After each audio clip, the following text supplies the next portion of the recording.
The Life Divine by Aurobindo.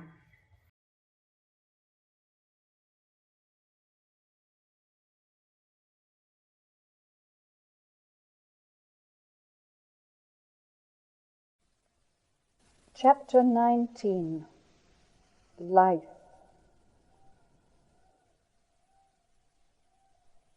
Pranic energy is the life of creatures, for that is said to be the universal principle of life.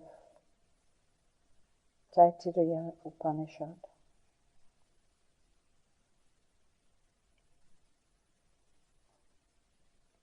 We perceive then what mind is in its divine origin, and how it is related to the truth consciousness. Mind, the highest of the three lower principles which constitute our human existence. It is a special action of the divine consciousness, or rather, it is the final strand of its whole creative action. It enables the Purusha to hold apart the relations of different forms and forces of himself to each other. It creates phenomenal differences, which to the individual soul fallen from the truth consciousness take the appearance of radical divisions, and is, by that original perversion, the parent of all the resultant perversions, which impress us as the contrary dualities and oppositions proper to the life of the soul in the ignorance. But so long as it is not separated from the supermind, it supports not perversions and falsehoods, but the various working of the universal truth. Mind thus appears as a creative cosmic agency. This is not the impression which we normally have of our mentality. Rather, we regard it primarily as a perceptive organ, perceptive of things already created by force working in matter. And the only origination we allow to it is a secondary creation of new combined forms from those already developed by force in matter. But the knowledge we are now recovering, aided by the last discoveries of science, begins to show us that in this force and in this matter there is a subconscious mind at work, which is certainly responsible for its own emergence, first in the forms of life, and secondly in the forms of mind itself. First, in the nervous consciousness of plant life and the primitive animal. Secondly, in the ever-developing mentality of the evolved animal and of man. And as we have already discovered that matter is only substance form of force, so we shall discover that material force is only energy form of mind. Material force is, in fact, a subconscious operation of will. will that works in us in what seems to be light, though it is in truth no more than a half-light, and material force that works in what to us seems to be a darkness of unintelligence, are yet really and in essence the same, as materialistic thought has always instinctively felt from the wrong or lower end of things, and as spiritual knowledge working from the summit had long ago discovered. We may say, therefore, that it is a subconscious mind or intelligence which, manifesting force as its driving power, its executive nature, its prakriti, has created this material world. But since, as we have now found, mind is no independent and original entity, but only a final operation of the truth consciousness or supermind, therefore, wherever mind is, there supermind must be.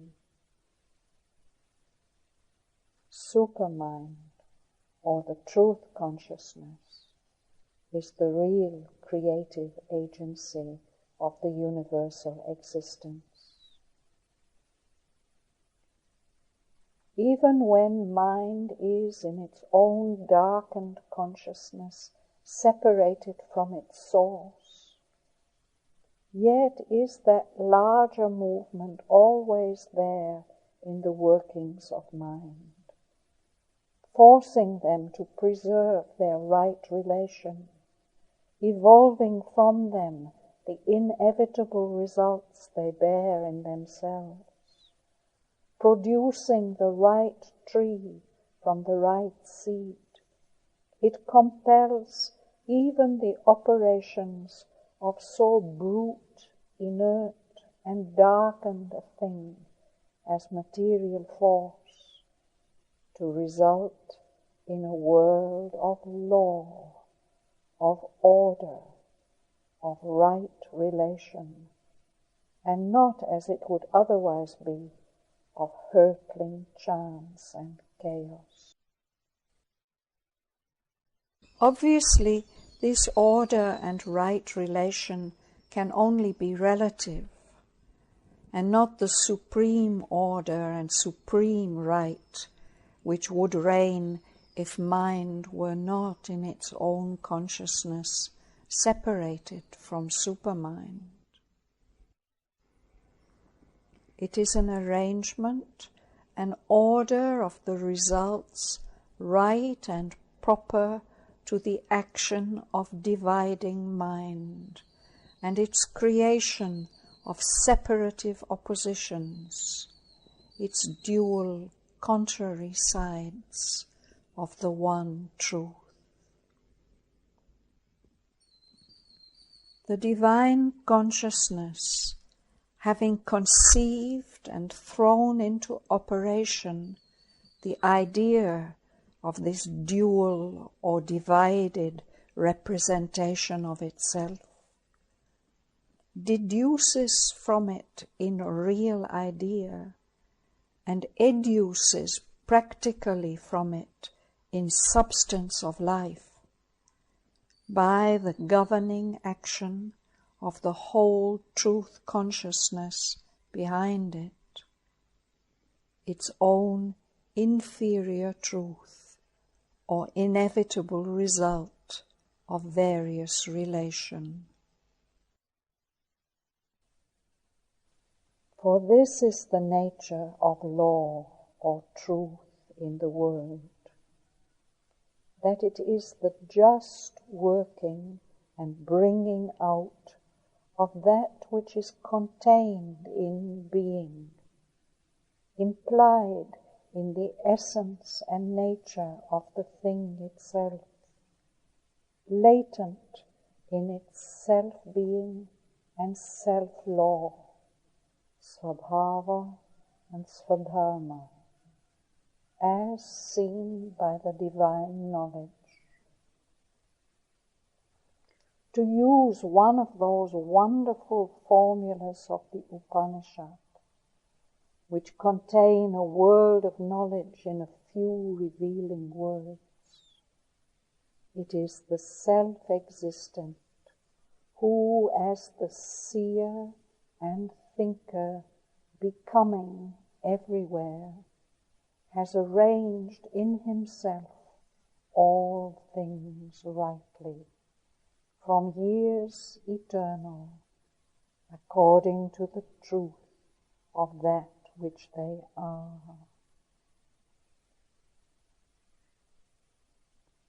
Consequently, the triple world that we live in, the world of mind, life, body, is triple only in its actual accomplished evolution. Life, involved in matter, has emerged in the form of thinking and mentally conscious life. But with mind involved in it, and therefore in life and matter, is the supermind, which is the origin and ruler of the other three. And this also must emerge.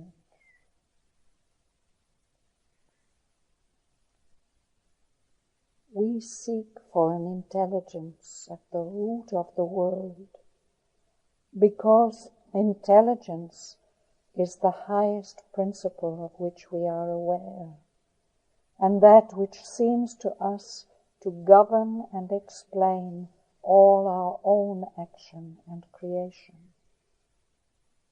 And therefore, if there is a consciousness at all in the universe, we presume that it must be an intelligence, a mental consciousness. But intelligence only perceives, reflects, and uses within the measure of its capacity the work of a truth of being superior to itself. The power behind that works must therefore be another and superior form of consciousness, proper to that truth.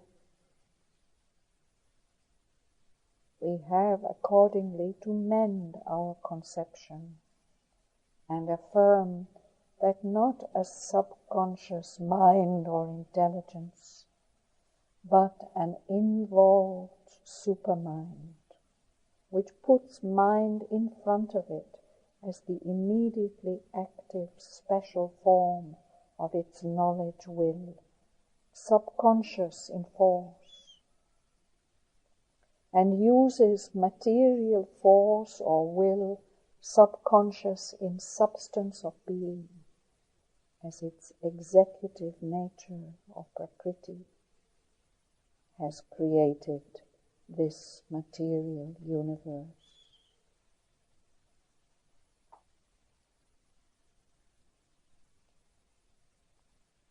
But we see that here mind is manifested in a specialization of force to which we give the name of life.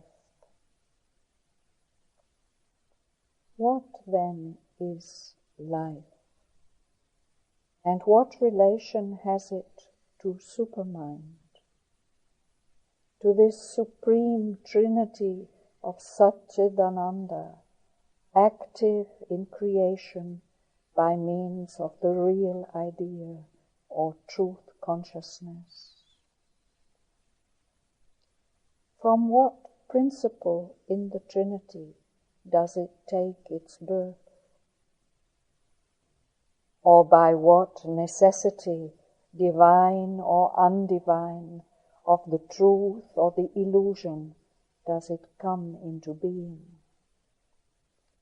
Life is an evil, rings down the centuries the ancient cry. A delusion, a delirium, an insanity from which we have to flee into the repose of eternal being. Is it so? And why then is it so? Why has the Eternal wantonly inflicted this evil, brought this delirium or insanity upon himself, or else upon the creatures brought into being by his terrible, all-deluding Maya? Or is it rather some divine principle that thus expresses itself? Some power of the delight of eternal being that had to express, and has thus thrown itself into time and space in this constant outburst of the million and million forms of life which people the countless worlds of the universe.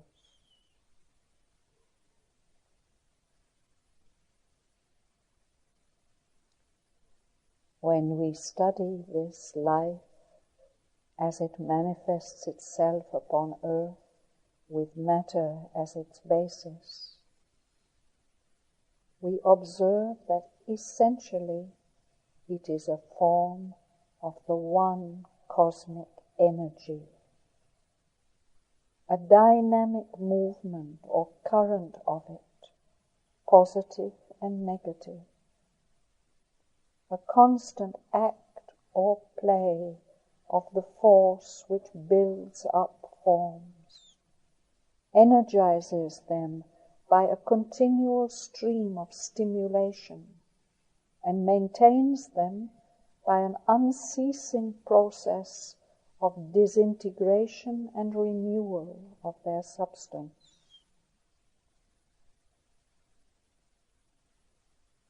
This would tend to show that the natural opposition we make between death and life is an error of our mentality, one of those false oppositions, false to inner truth, though valid in surface practical experience, which, deceived by appearances, it is constantly bringing into the universal unity.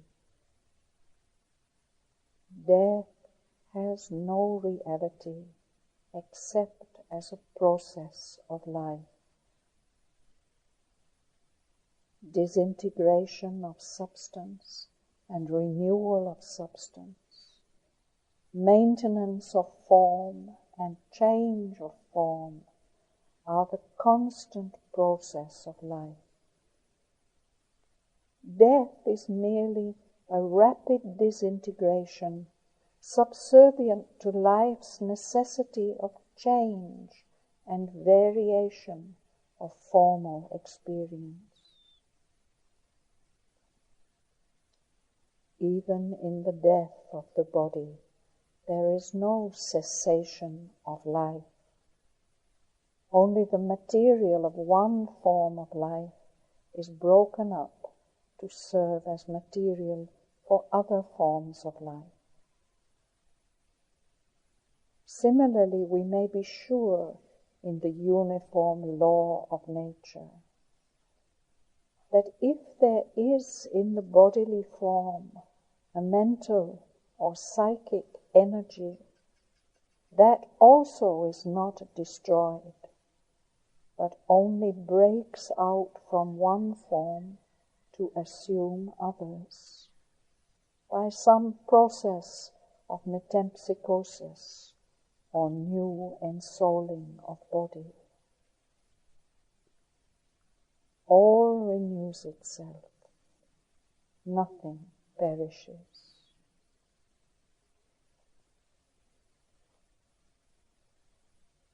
It could be affirmed as a consequence that there is one all-pervading life or dynamic energy, the material aspect being only its outermost movement, that creates all these forms of the physical universe. Life imperishable and eternal, which, even if the whole figure of the universe were quite abolished, would itself still go on existing and be capable of producing a new universe in its place. Must, indeed, unless it be held back in a state of rest by some higher power, or hold itself back, inevitably go on creating.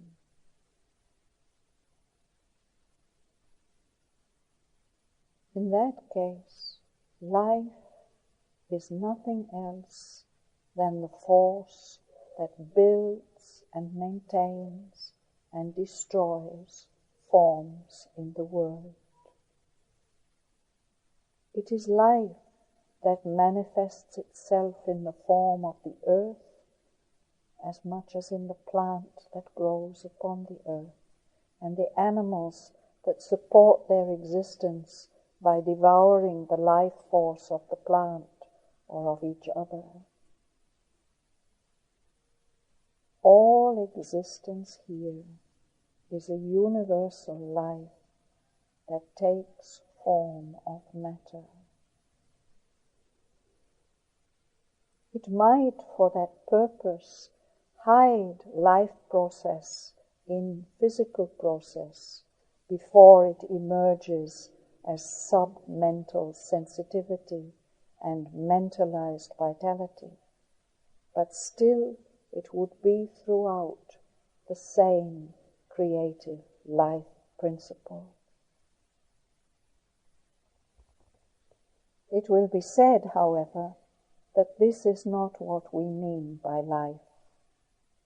We mean a particular result of universal force with which we are familiar and which manifests itself only in the animal and the plant, but not in the metal, the stone, the gas.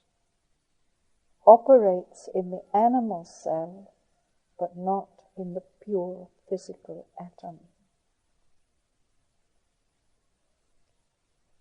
We must therefore, in order to be sure of our ground, examine in what precisely consists this particular result of the play of force which we call life, and how it differs from that other result of the play of force in inanimate things, which we say is not life. We see at once that there are here on earth three realms of the play of force. The animal kingdom of the old classification to which we belong, the vegetable, and lastly, the mere material, void, as we pretend, of life. How does life in ourselves differ from the life of the plant? And the life of the plant from the not life, say, of the metal, the mineral kingdom of the old phraseology, or that new chemical kingdom which science has discovered.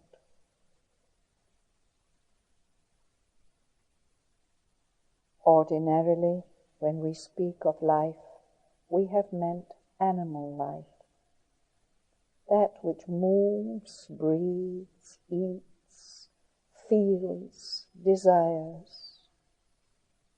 And if we speak of the life of plants, it has been almost as a metaphor rather than a reality, for plant life was regarded as a purely material process rather than a biological phenomenon.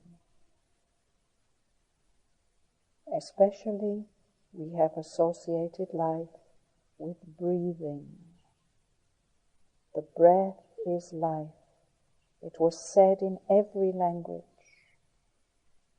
And the formula is true if we change our conception of what we mean by the breath of life. But it is evident that spontaneous motion or locomotion, breathing, eating, are only processes of life and not life itself. They are means for the generation or release of that constantly stimulating energy which is our vitality, and for that process of disintegration and renewal by which it supports our substantial existence. But these processes of our vitality can be maintained in other ways than by our respiration and our means of sustenance. It is a proved fact that even human life can remain in the body and can remain in full consciousness when breathing and the beating of the heart and other conditions formerly deemed essential to it have been temporarily suspended. And new evidence of phenomena has been brought forward to establish that the plant, to which we can still deny any conscious reaction, has at least a physical life identical with our own, and even organized essentially like our own, though different in its apparent organization. If that is proved true, we will have to make a clean sweep of our old, facile and false conceptions, and get beyond symptoms and externalities to the root of the matter.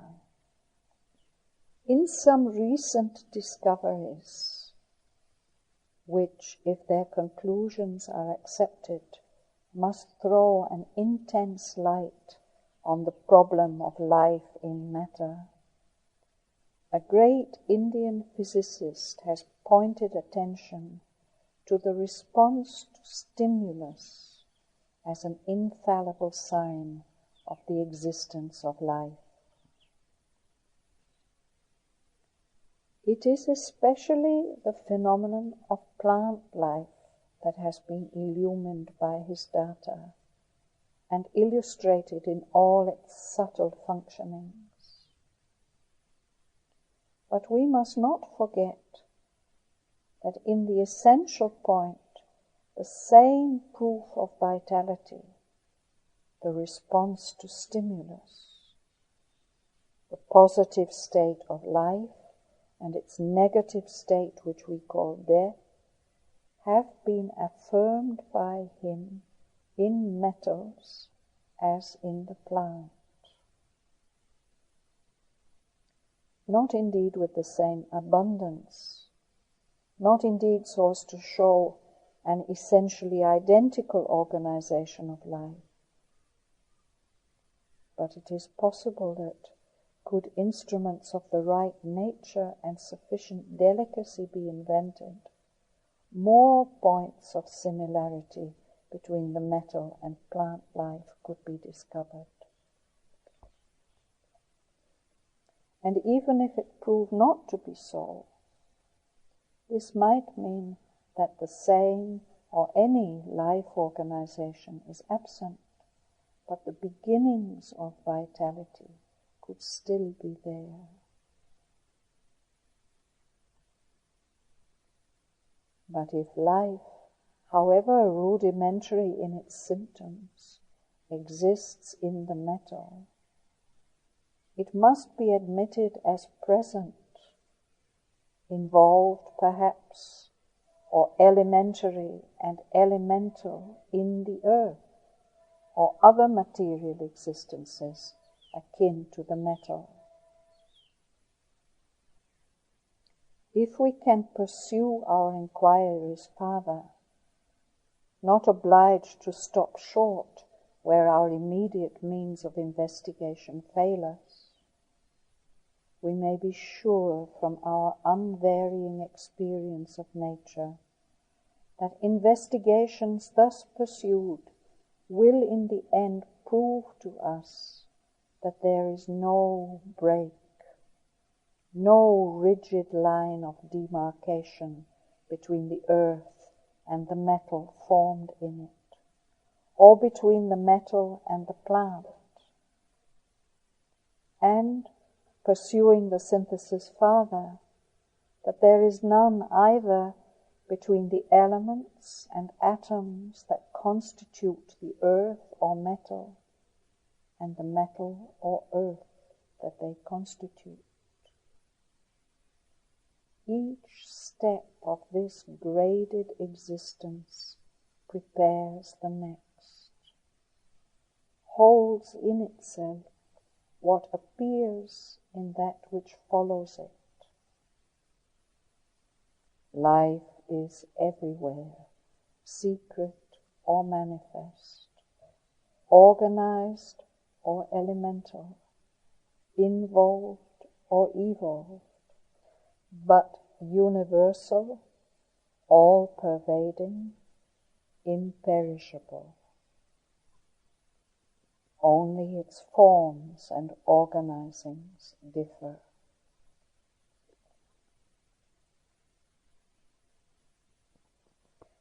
We must remember that the physical response to stimulus is only an outward sign of life, even as our breathing and locomotion in our cells. An exceptional stimulus is applied by the experimenter, and vivid responses are given, which we can at once recognize as indices of vitality in the object of the experiment. But during its whole existence, the plant is responding constantly to a constant mass of stimulation from its environment. That is to say, there is a constantly maintained force in it, which is capable of responding to the application of force from its surroundings. It is said that the idea of a vital force in the plant or other living organism has been destroyed by these experiments. But when we say that a stimulus has been applied to the plant, we mean that an energized force, a force in dynamic movement, has been directed on that object. And when we say that a response is given, we mean that an energized force capable of dynamic movement and of sensitive vibration answers to the shock. There is a vibrant reception and reply, as well as a will to grow and be, indicative of a submental, a vital physical organization of consciousness force hidden in the form of being. The fact would seem to be, then, that as there is a constant dynamic energy in movement in the universe, which takes various material forms, more or less subtle or gross, so in each physical body or object, plant or animal or metal, there is stored and active the same constant dynamic force. A certain interchange of these two gives us the phenomena which we associate with the idea of life. It is this action that we recognize as the action of life energy, and that which so energizes itself is the life force. Mind energy, life energy, material energy are different dynamisms of one world force. Even when a form appears to us to be dead, this force still exists in it, in potentiality, although its familiar operations of vitality are suspended and about to be permanently ended. Within certain limits, that which is dead can be revived. The habitual operations, the response, the circulation of active energy can be restored. And this proves that what we call life was still there in the body, latent, that is to say, not active in its usual habits of ordinary physical functioning, its habits of nervous play and response, its habits in the animal of conscious mental response. It is difficult to suppose that there is a distinct entity called life, which has gone entirely out of the body and gets into it again when it feels. How? Since there is nothing to connect it with the body, that somebody is stimulating the form. In certain cases, such as catalepsy, we see that the outward physical signs and operations of life are suspended, but the mentality is there, self-possessed and conscious, although unable to compel the usual physical responses. Certainly it is not the fact that the man is physically dead but mentally alive, or that life has gone out of the body while mind still inhabits it, but only that the ordinary physical functioning is suspended while the mental is still active. So also in certain forms of trance, both the physical functionings and the outward mental are suspended, but afterwards resume their operation, in some cases by external stimulation, but more normally by a spontaneous return to activity from within.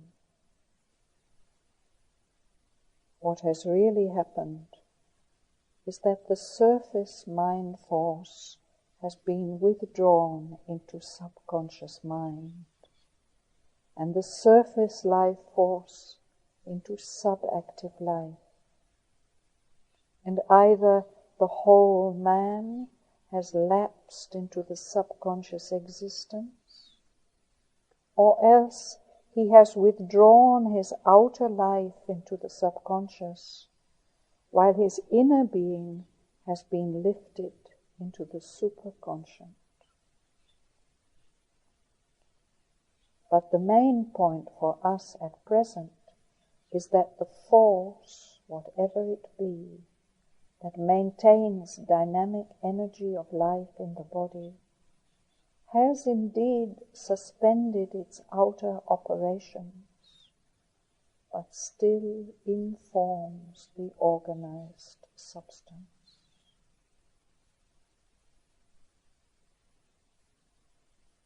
A point comes, however, at which it is no longer possible to restore the suspended activities.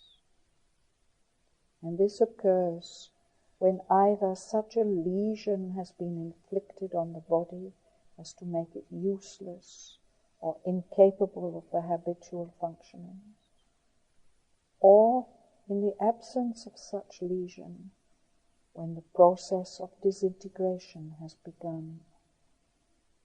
That is to say, when the force that should renew the life action becomes entirely inert to the pressure of the environing forces with whose massive stimulation it was wont to keep up a constant interchange.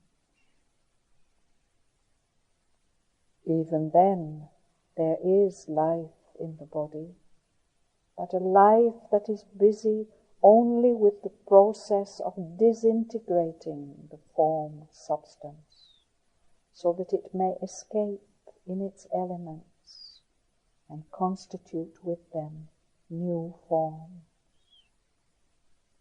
The will in the universal force that held the form together now withdraws from constitution and supports instead a process of dispersion. Not till then is there the real death of the body.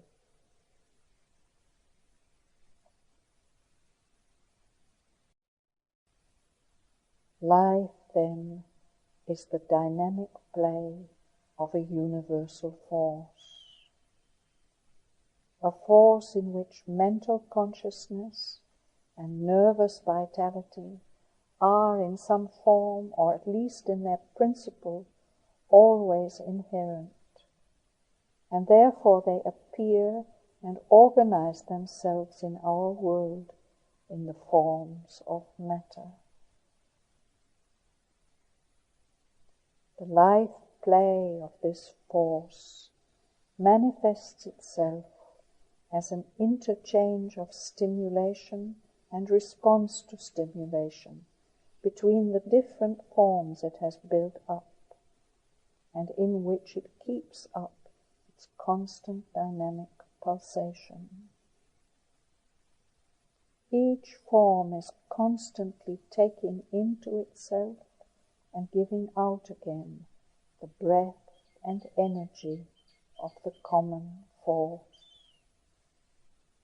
Each form feeds upon that and nourishes itself with it by various means, whether indirectly by taking in other forms in which the energy is stored, or directly by absorbing the dynamic discharges it receives from outside.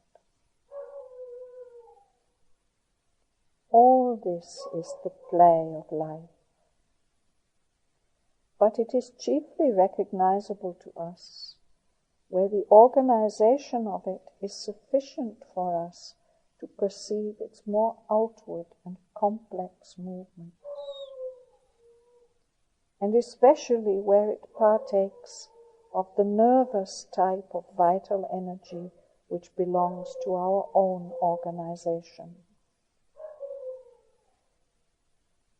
It is for this reason that we are ready enough to admit life in the plant, because obvious phenomena of life are there.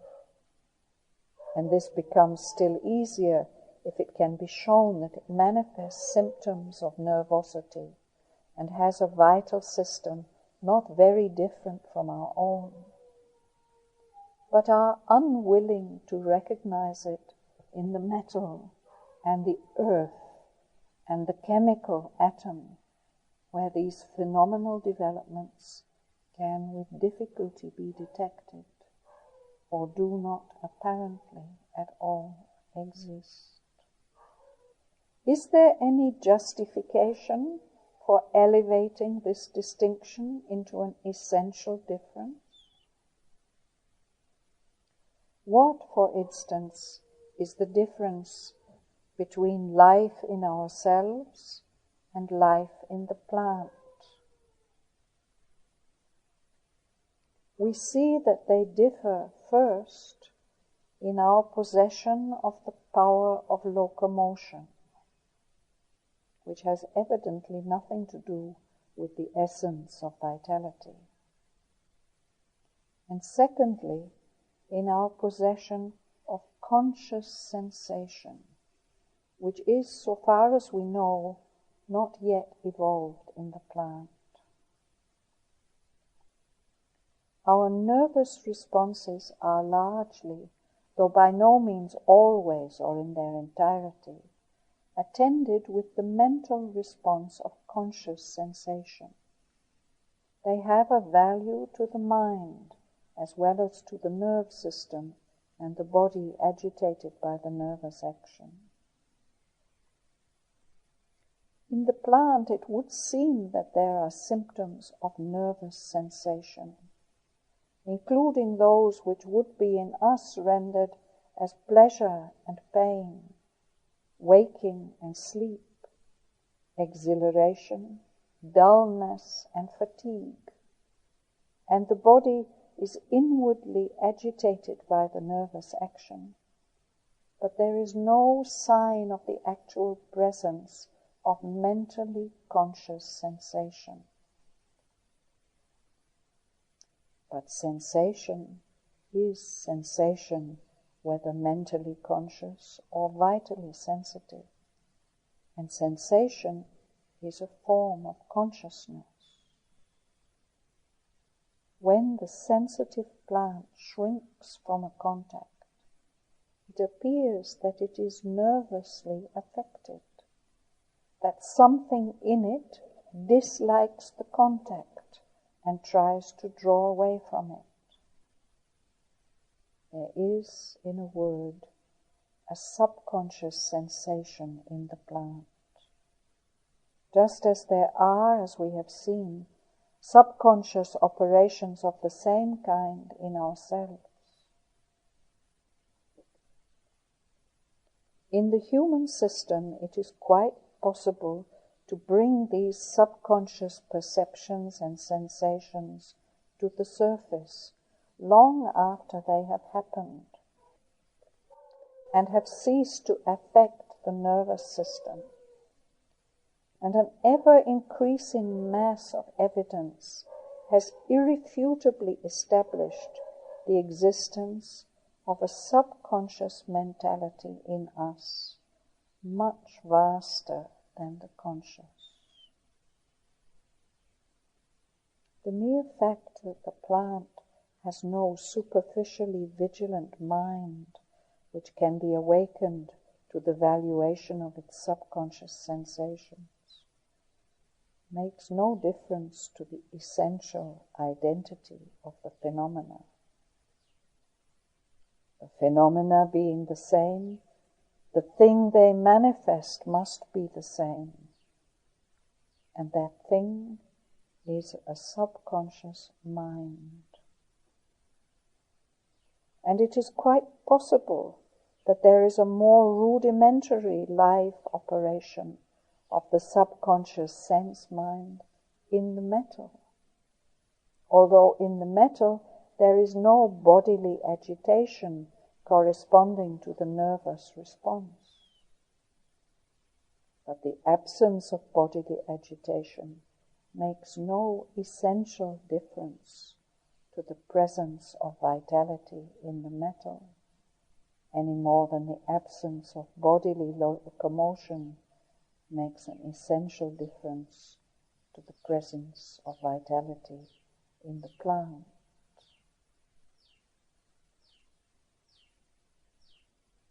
What happens when the conscious becomes subconscious in the body, or the subconscious becomes conscious?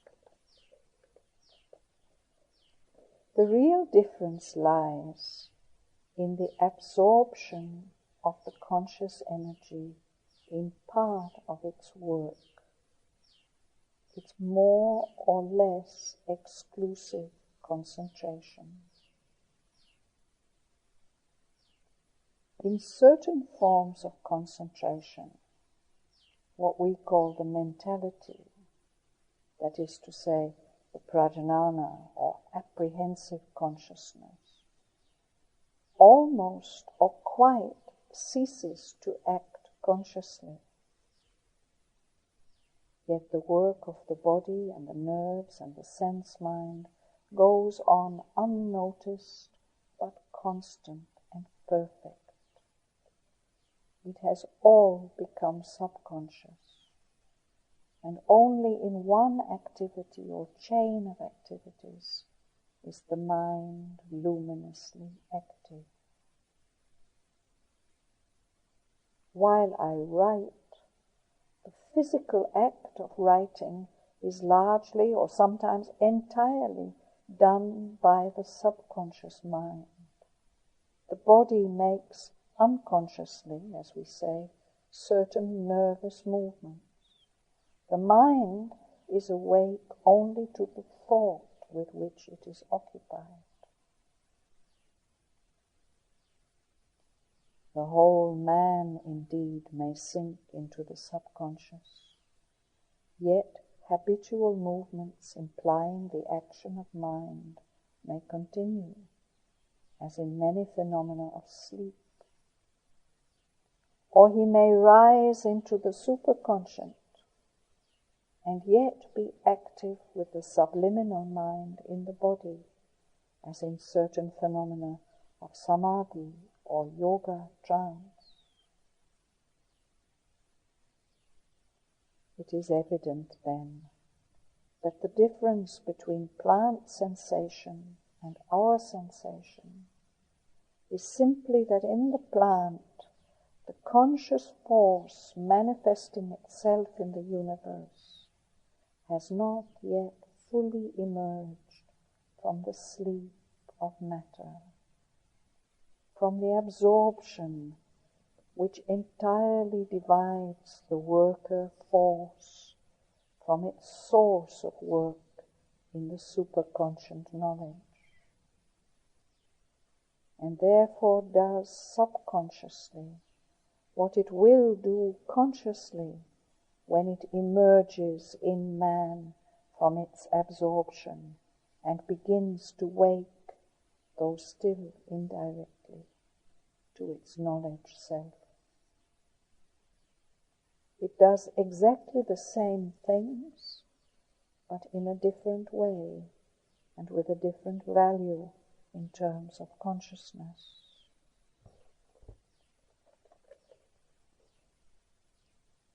It is becoming possible now to conceive that in the very atom there is something that becomes in us a will and a desire. There is an attraction and repulsion, which, though phenomenally other, are essentially the same thing as liking and disliking in ourselves, but are, as we say, inconscient or subconscious. This essence of will and desire are evident everywhere in nature, and though this is not yet sufficiently envisaged, they are associated with, and indeed the expression of, a subconscious, or if you will, inconscient and quite involved sense and intelligence, which are equally pervasive. Present in every atom of matter, all this is necessarily present in everything which is formed by the aggregation of those atoms. And they are present in the atom because they are present in the force which builds up and constitutes the atom. That force is fundamentally the Chit Tapas, or Chit Shakti of the Vedanta. Consciousness force, inherent conscious force of conscious being, which manifests itself as nervous energy full of submental sensation in the plant, as desire sense and desire will in the primary animal form, as self-conscious sense and force in the developing animal, as mental will and knowledge topping all the rest in man. Life is a scale of the universal energy in which the transition from inconscience to consciousness is managed. It is an intermediary power of it, latent or submerged in matter, delivered by its own force into submental being, delivered finally by the emergence of mind into the full possibility of its dynamism.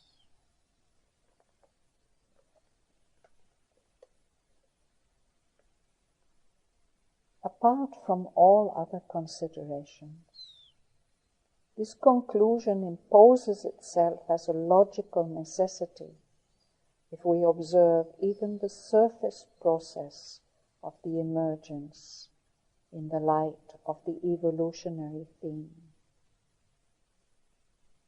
It is self-evident that life in the plant, even if otherwise organized than in the animal, is yet the same power, marked by birth and growth and death, propagation by the seed, death by decay or malady or violence, maintenance by indrawing of nourishing elements from without, dependence on light and heat, productiveness and sterility, even states of sleep and waking, energy and depression of life dynamism, passage from infancy to maturity and age. The plant contains, moreover, the essences of the force of life, and is therefore the natural food of animal existences. If it is conceded that it has a nervous system and reaction to stimuli, a beginning or undercurrent of submental or purely vital sensations, the identity becomes closer. But still it remains evidently a stage of life, evolution, intermediate between animal existence and inanimate matter. This is precisely what must be expected if life is a force evolving out of matter and culminating in mind. And if it is that, then we are bound to suppose that it is already there in matter itself, submerged or latent in the material subconsciousness or inconscience. For from where else can it emerge?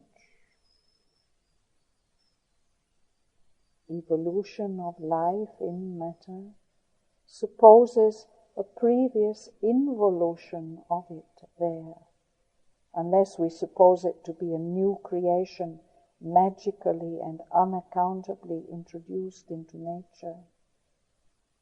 If it is that, it must either be a creation out of nothing, or a result of material operations which is not accounted for by anything in the operations themselves, or by any element in them which is of a kindred nature. Or, conceivably, it may be a descent from above, from some supraphysical plane above the material universe. The two first suppositions can be dismissed as arbitrary conceptions. The last explanation is possible, and it is quite conceivable, and in the occult view of things true, that a pressure from some plane of life above the material universe has assisted the emergence of life here. But this does not exclude the origin of life from matter itself as a primary and necessary movement. For the existence of a life world or life plane above the material does not of itself lead to the emergence of life in matter, unless that life plane exists as a formative stage in a descent of being through several grades or powers of itself into the inconscious, with the result of an involution of itself with all these powers in matter for a later evolution and emergence. Whether signs of this submerged life are discoverable, unorganized yet, or rudimentary in material things, or there are no such signs because this involved life is in a full sleep, is not a question of capital importance. The material energy that aggregates, forms, and disaggregates is the same power in another grade of itself as that life energy which expresses itself in birth, growth, and death. Just as by its doing of the works of intelligence in a somnambulist subconscious, it betrays itself as the same power that in yet another grade attains the status of mind. Its very character shows that it contains in itself, though not yet in their characteristic organization or process, the yet undelivered powers of mind and life. Life then reveals itself as essentially the same everywhere, from the atom to man. The atom containing the subconscious stuff and movement of being, which are released into consciousness in the animal, with plant life as a midway stage in the evolution. Life is really a universal operation of conscious force, acting subconsciously on and in matter. It is the operation that creates, maintains, destroys, and recreates forms or bodies, and attempts by play of nerve force, that is to say, by currents of interchange of stimulating energy, to awake conscious sensation in those bodies. In this operation there are 3 stages. The lowest is that in which the vibration is still in the sleep of matter, entirely subconscious, so as to seem wholly mechanical. The middle stage is that in which it becomes capable of a response, still submental, but on the verge of what we know as consciousness. The highest is that in which life develops conscious mentality in the form of a mentally perceptible sensation, which in this transition becomes the basis for the development of sense, mind, and intelligence. It is in the middle stage that we catch the idea of life as distinguished from matter and mind. But in reality, it is the same in all the stages, and always a middle term between mind and matter, constituent of the latter and instinct with the former. It is an operation of conscious force, which is neither the mere formation of substance, nor the operation of mind, with substance and form as its object of apprehension. It is rather an energizing of conscious being, which is a cause and support of the formation of substance, and an intermediate source and support of conscious mental apprehension. Life, as this intermediate energizing of conscious being, liberates into sensitive action and reaction a form of the creative force of existence, which was working subconsciously or inconsciously, absorbed in its own substance. It supports and liberates into action the apprehensive consciousness of existence called mind, and gives it a dynamic instrumentation so that it can work not only on its own forms, but on forms of life and matter. It connects to and supports, as a middle term between them, the mutual commerce of the two, mind and matter.